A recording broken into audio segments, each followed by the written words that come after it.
চড়ি শখের বোটে।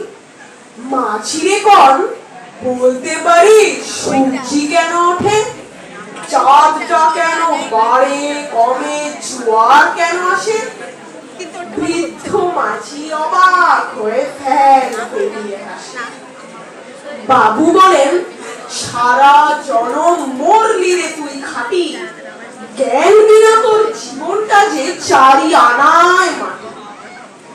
খানিক বাদে কহেন বাবু, বল তো দেখি ভেবে, নদীর ধারা কেমনে আসে পাহাড় হতে নেবে?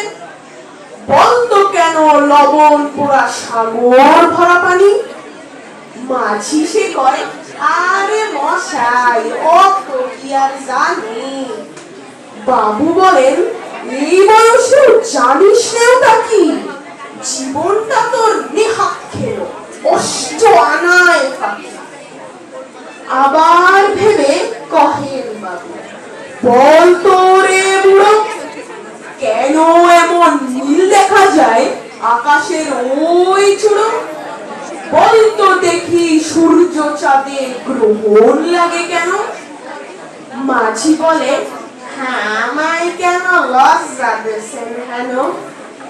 বাবু বলেন, বলবো কি আর বলবো তোরে কিতা, দেখছি এখন জীবনটা তোর বারো আনাই বৃথা। খানিক বাদে ঝড় উঠেছে, ঢেউ উঠেছে ফুলে। বাবু দেখে নৌকা খানি ডুবলো বুঝি ভুলে। মাঝিরে কন, এ কি আপদ, ওরে ও ভাই মাঝি, ডুবলো নাকি নৌকো এবার, মরবো নাকি আজি?